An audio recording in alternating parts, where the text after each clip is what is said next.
Thanks, Damian. Thank you for joining me today. So I'm sure the HR community would love to hear from you in terms of your insights and learnings from this time. Yeah, hi Mel. Good to see you on the other end of the line as well.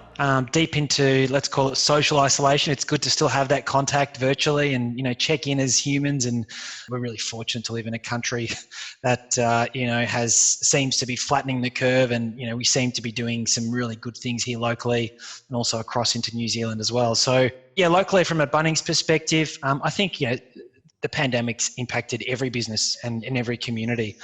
We're no different to that.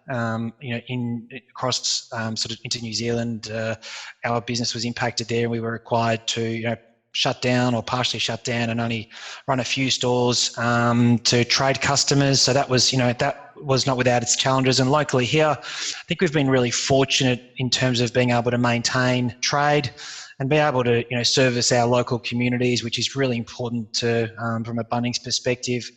I think sort of where we were impacted was more isolated in Burnie and Devonport in Tasmania. When there were the outbreaks there, we were required to partially shut down, and so we had to manage that on sort of a case-by-case basis. But no, from a Bunnings perspective, I think we feel really lucky that we've been able to keep the lights on, maintain meaningful employment for the team. We've had to change lots of things, like a lot of other organisations have also had to do as well. But by and large, we consider ourselves really fortunate, and it seems as though whilst the communities are in hibernation and DIY is kind of a hot topic, and that's been good for our business too. Yeah, that's great. And where have you been most stretched as an HR leader, do you think? Leading through, let's call it, normal times, requires kind of, certain type of leadership, and then, leading through the crisis scenario, in my mind, kind of requires something a bit different too. So, being able to pivot, really quickly and understand, okay, we're in crisis territory now. We need to do things a bit differently. That presented lots of different challenges. Whilst you might feel like you've had, dealt with crisis scenarios before, this was on a completely different scale. So from a pure HR perspective, team welfare was that was number one priority for us. So we needed to make sure that our team were operating in an environment that was safe and it was healthy, and that they were comfortable with the measures that we were taking. So that was not without its challenges. And I think early days, when national cabinet meetings were happening on a Sunday, and we'd kind of Sunday night would be going, okay, what do we need to do? Like a lot of the country, we were also having to pivot. And again, dealing with lots of different sort of ambiguous situations and problem solving was kind of the norm. So yeah, that takes energy. It's consuming. You don't always have the answers. So so that was some of the bigger challenges sort of up front. I bet. And are there key skills you've drawn upon as an HR leader to get through these incredibly busy and, again, unprecedented times? Yeah, definitely. And without kind of sounding sort of fancy, a lot of the key skills were the basics, the hygienes, the over communicating. Like, I think one of the key challenges for every leader, regardless of HR or not, is we generally like to have all the answers to all the questions, and when we don't have the answers, it can make us feel a bit uncomfortable. So I think from our perspective, what we learnt was just the rapid pace of communication, and where we didn't have answers, sticking to timeframes and a regular comms back to the rest of the business was also really important too. So leveraging comms was just so critical. So really basic thing, but one of the more critical elements I think we've had to leverage. And I think the other piece was probably around just maintaining independent thinking, because we were just being consumed by all different pieces of information, and you get data points from everywhere, but you also need the capacity to be able to step back, reflect, and then go, actually, I think this is the best decision for us moving forward. Mm-hmm. So that independent thinking piece was also, really, really important. Awesome. And are there things that early days kept you awake at night? Were there real priorities that you had to address very quickly? Lots kept me awake. So at a human level, I'm a father of 3 kids under the age of 5, who was working from home in isolation, at the same time trying to, maintain, what we do day to day in an HR function. So lots was keeping me up at night. but look, I think it was at times it's just understanding the impacts of our decisions that we're making every day. You kind of go, oh, you always reflect on was that the right call, the wrong call. But we had some very clear principles in play from day dot, and that was just provided just sort of really strong boundaries and guardrails for us to kind of work within.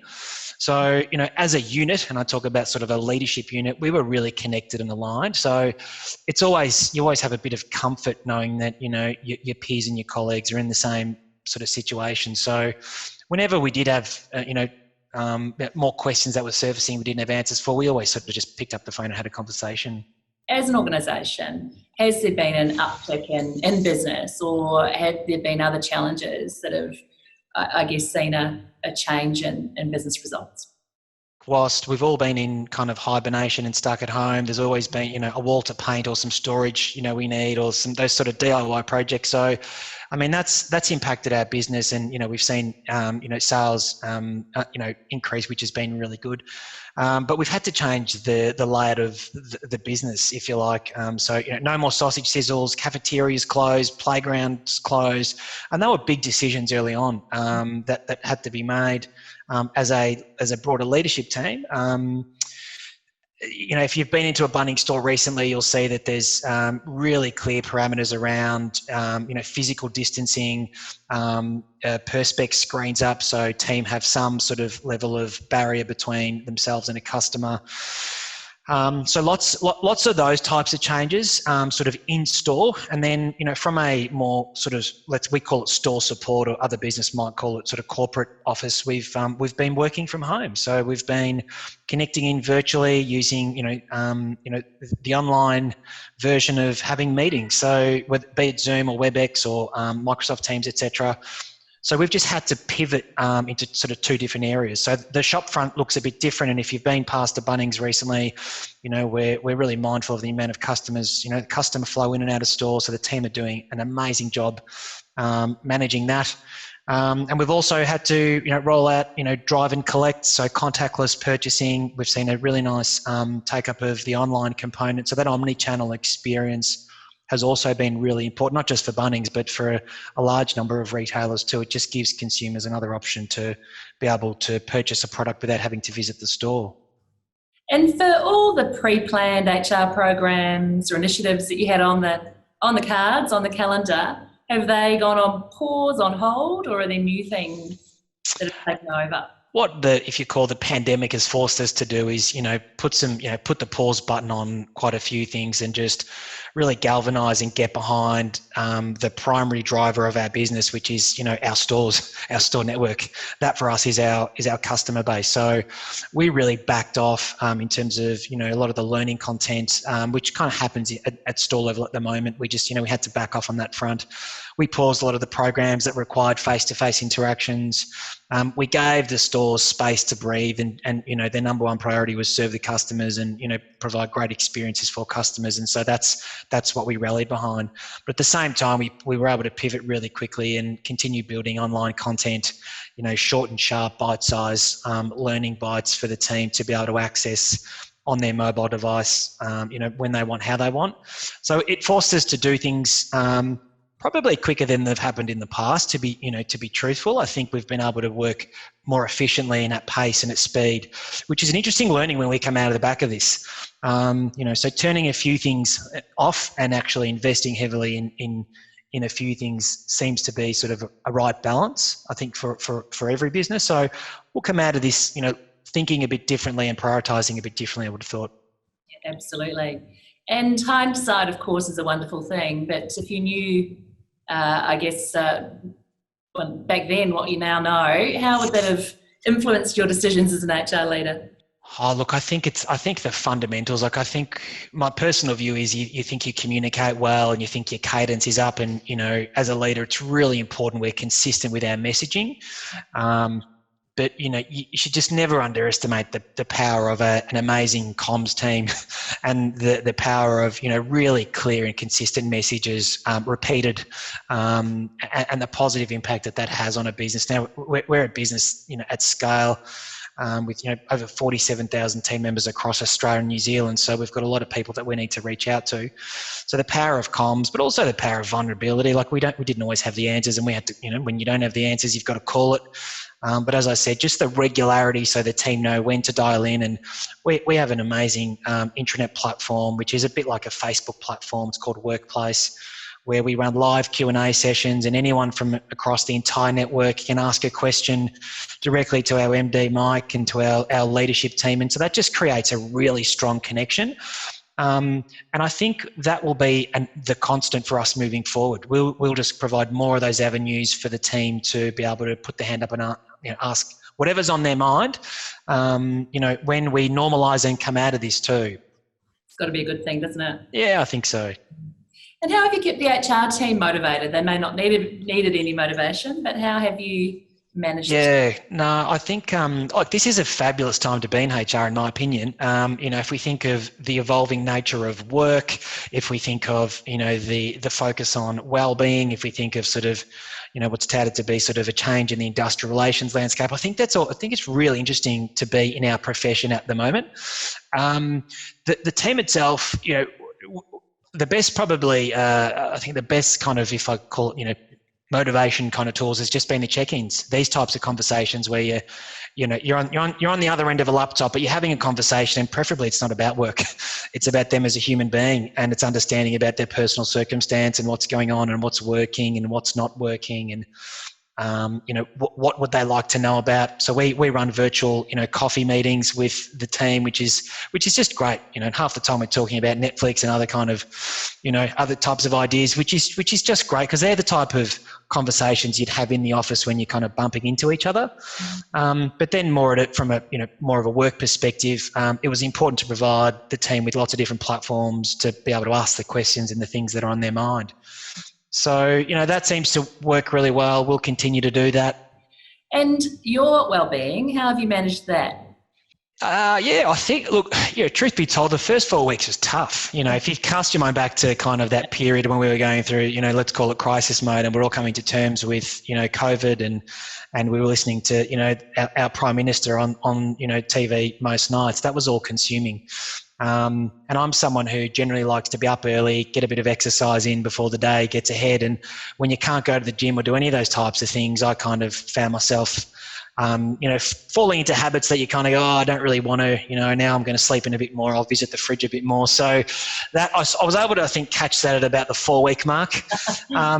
But there were certainly moments where, given the age demographic of my kids, they don't necessarily always understand the fact that, if I'm on a call, not to pop in, and you might have seen one of them just pop in before as well. So sometimes you can feel like you're not doing a great job at both, because you're trying to juggle the work and the home all in the space of one environment. Mm-hmm. So that presented lots of different challenges, but I think we've got a good rhythm now. It seems to be working really well, and I think it's just movement. That's kind of the key. I think if you're sitting at a desk with headphones on for the whole day, what happens is you morph in work and home together, and mentally that can be really taxing. So just being able to compartmentalise your day and go, righty, I'm going to go hard in the morning and have a break, get around the block, I'll spend some time with the kids, I'm going to go hard again during this period. And I think do what's right for you. And I think that's just the new norm, really.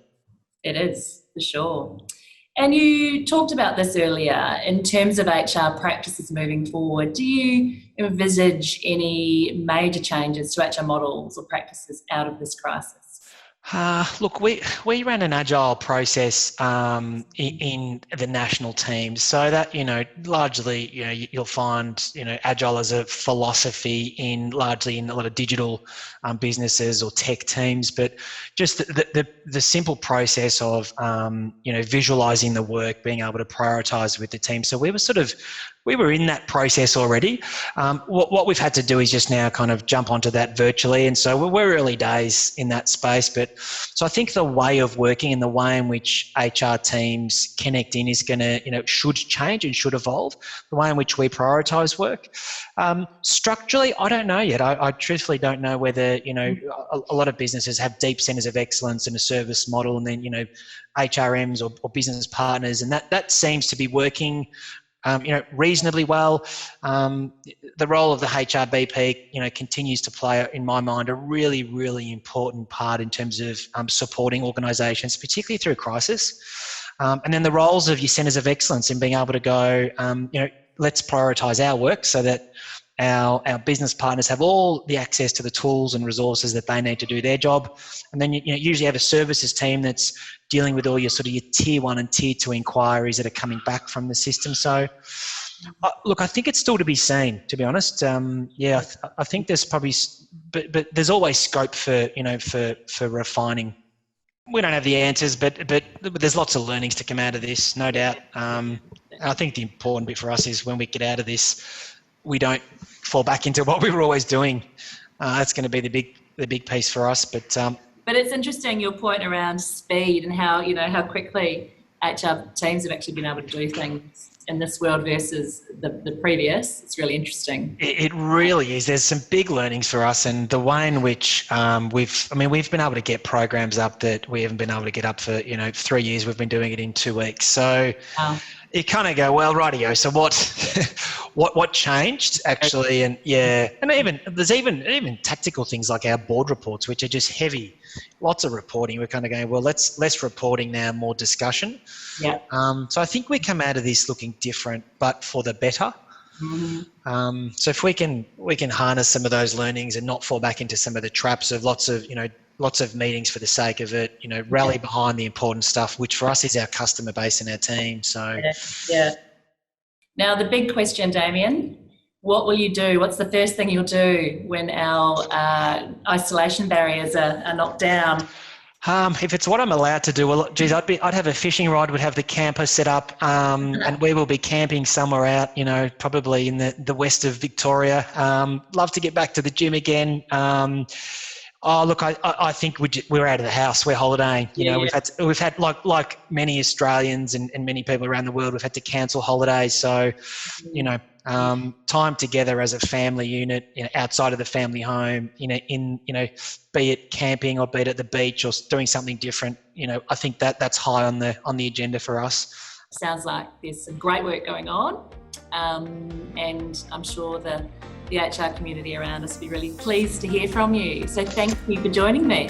No, thanks, Mel. Thanks for having me. And I think it's great that we're able to share stories and the bits that work and the bits that don't work. And we'll continue having lots of those moments. So, super to chat with you, and stay safe. Thank you.